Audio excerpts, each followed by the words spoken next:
Do you know sign language for hand job?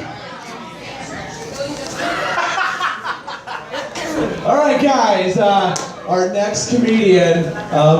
Every girl is crazy about him because he's such a sharp-dressed man. Everybody, please give it up for Pat K.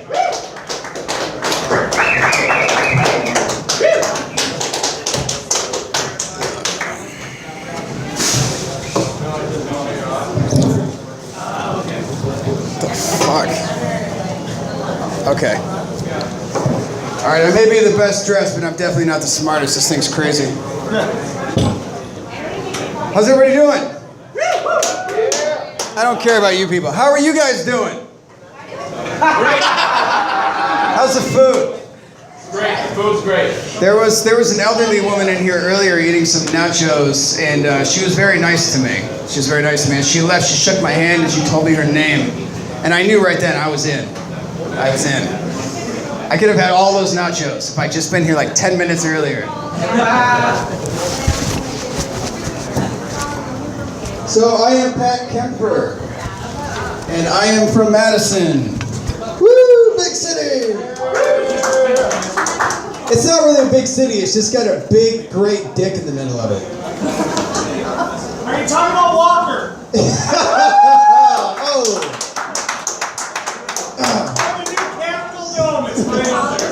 It's actually more like a limp dick, to be honest with you. Anyway, but no, I'm originally from Madison. Grew up there. I did a lot of crazy shit as a kid. I didn't have a lot of supervision, is what I'm trying to say. Like for example, I'm 36 years old, right? I know this hairline doesn't tell you that, but I am. I'm 36 years old, and when I was like 12. You can still do fun things with phones, right? You can still make prank phone calls, and it was a goddamn good time. It was a glorious day, let me tell you. For example, I would like open up the phone book and find like random numbers and just call up whatever. I'd be like, "Hi there, would you be interested in purchasing any used condoms?" And then I hear a little girl's voice go, "Hold on, let me get my daddy." And I freeze. I don't know what to do. I'm like, okay. And I wait, and then this guy gets on the phone. He's like, hello? Hello, sir. I'm calling around and finding out if people are interested in buying any used condoms. What sizes? I lost it. I was not very good at that point. I couldn't keep it together. But something that I really did enjoy doing was I would call people up randomly and I would ask for Bob. I would just call them up and I'd be like, hello, is Bob there? I'm sorry, I think you have the wrong number. Are you sure? Yeah, I'm sure. There's no Bob here. Could you check? It would just take a second. No, I don't have to check. I'm sure there's no Bob here. All right. Real funny. Okay, go on. Put Bob on the phone. No, really, there's no Bob here. Alright, look, you fucking bitch. You put Bob on this phone right now. I'm gonna come down there, I'm gonna bring your goddamn house down. Put Bob on the phone now! She would hang up the phone, terrified. That number, by the way, was 608-271-2436. And I called that number every week for 2 years. I didn't have a lot of supervision, is what I'm saying. I would spend my off time breaking into Catholic churches because people are dumb enough to actually put money behind the candle when they light it for their dead friends. Stupid. Until they started locking the church, then we had to break in and eat all their donut holes. But anyway, so I called that number for 2 years, and it was always the same call. That's why I kept calling back. Every time was like the first time. They would humor me, and I ate it up. I loved it. Sometimes her husband would answer, and he would never entertain me quite as long, but it was always fun.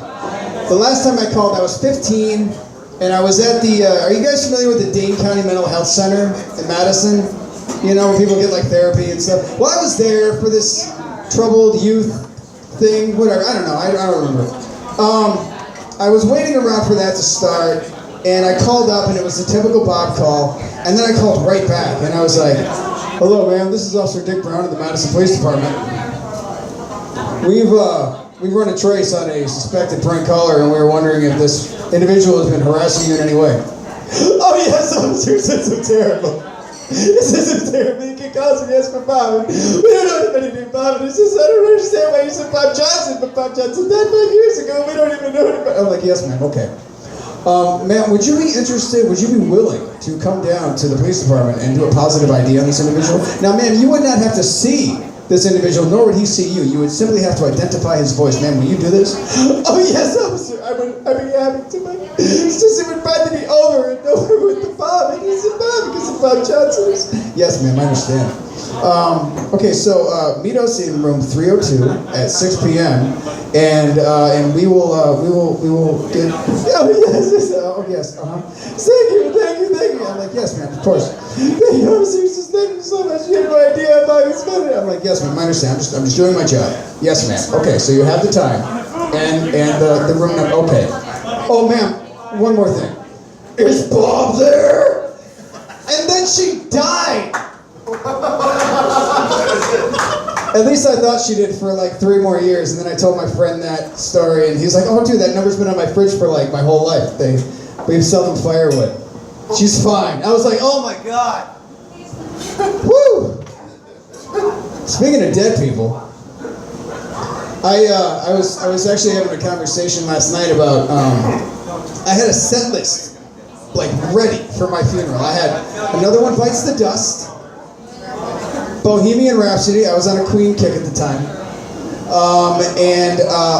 And My Way, the song My Way, but like the beginning with Frank Sinatra and then the end with Sid Vicious. It was going to be great. But you know, I was looking around to see if anybody had a similar set list like that, and I found out something really interesting. One of the top funeral songs is Someone Like You. Am I the only one that think that that's really, really weird? Because let's think about it. Most of the time, people who are dead did not pick the music for their fucking funeral. The people that are alive did, like wives and husbands and parents. So somebody picks a song, Someone Like You, at a funeral, that's like the biggest fuck you ever. Never mind, I'll find someone like you dead fuck. Anyway, I'm celebrating this week. Yes, I finally graduated. Thank you. High school. It only took me 3 years of college to do.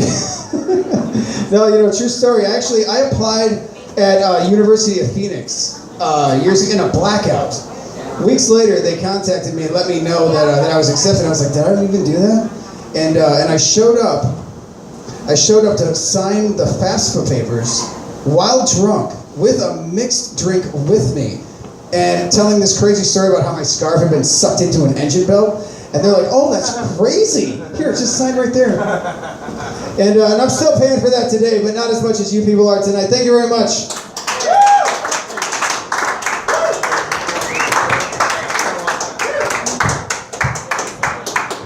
Thanks, Pat.